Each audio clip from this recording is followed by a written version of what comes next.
Assalamualaikum warahmatullahi wabarakatuh. Halo teman-temanku semua yang menonton video ini. Pada kesempatan ini kita akan membahas tentang materi sifat daya hantar listrik larutan kimia kelas 10 SMA semester 2 ya. Nah, sebagaimana kita udah pelajari di dua video sebelum ini, larutan itu memiliki sebuah sifat ya, sebuah sifat, dan ada sifat-sifat lain tapi kita tidak pelajari di materi ini. Nah, salah satu sifatnya itu tadi adalah daya hantar listrik. Nah, sebenarnya tahukah kalian bahwa larutan itu dapat menghantarkan listrik, tapi ada yang kuat, ada yang lemah, ada yang bahkan tidak bisa mengantarkan. Nah, itu kenapa sih kok bisa tertimbul sifat-sifat seperti itu? Dan apa sih sebenarnya listrik itu kok bisa timbul yang namanya listrik? Nah, kita akan pelajari di video ini, teman-teman. Ya, kita akan lanjut ke slide berikutnya. Blank. Ada pertanyaan begini, kenapa sih orang-orang yang mungkin pada saat banjir itu PLN itu mematikan arus listrik? Nah, ini bisa dijawab dengan materi kita hari ini, karena air itu dapat mengantarkan listrik. Air itu yang ada yang biasanya air-air banjir itu berupa larutan. Artinya dia tidak mungkin hanya berupa air murni. Pasti dia memiliki suatu zat larut yang di situ. Meskipun dia tidak berupa larutan, tapi ada juga yang berupa koloid dan suspensi ya. Nah, tapi kenapa umumnya itu dimatiin airnya sehingga tidak terjadi aliran listrik? Kenapa begitu? Nah, kita akan bahas di video ini. Oke. Nah, sebagaimana pernah kita pelajari di fisika ya, di fisika bahwa listrik itu dikaitkan sebuah aliran. Jadi listrik itu bisa kita ibaratkan dengan sebuah aliran air atau arus air. Arus air itu kan adalah perpindahan suatu air, tetesan air dari tempat yang tinggi ke tempat yang rendah gini kan. Nah, ini bisa kita ibaratkan juga sebagai listrik. Air ini kita ibaratkan sebagai muatan listrik. Nah, muatan listrik. Jadi, sebagaimana air, arus listrik itu adalah aliran yang terjadi akibat jumlah muatan listrik. Ya, kita tandai muatan di sini yang mengalir dari satu titik ke titik lain dalam suatu rangkaian tiap satuan waktu.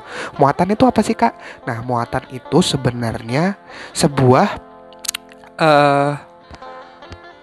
kation atau anion. Jadi sebuah ion positif atau ion negatif, inilah yang disebut dengan muatan. Nah, kayaknya pernah belajar deh kita di ikatan ion bahwa suatu ikatan ion itu akan mengion menjadi ion-ion positif atau ion-ion negatif. Coba kita lihat ke slide selanjutnya. Nah, inilah teman-teman penyebab larutan itu dapat menghantarkan listrik. Jadi zat larut yang terdapat di dalam larutan itu dapat terpecah menjadi ion-ion. Ini adalah syarat utama untuk larutan itu menjadi suatu larutan elektrolit. Artinya larutan yang dapat menghadirkan listrik. Artinya zat larut itu dapat terpecah menjadi sebuah ion. Ya, ion apa? Ion positif dan ion negatif. Contoh, misalkan kita punya NaCl. Ini akan terpecah menjadi Na+ dan Cl- kan, teman-teman. Nah, inilah muatan-muatan yang kita maksud. Artinya, sebagaimana kita pahami tadi, muatan ini itu akan bergerak secara bebas di dalam larutan sehingga arus listrik yang awalnya itu berasal dari baterai. Misalkan kita punya seperti ini nih, ini baterai. Ini terus ada kabel. Ini baterai negatif, kutub negatif, kutub positif ya.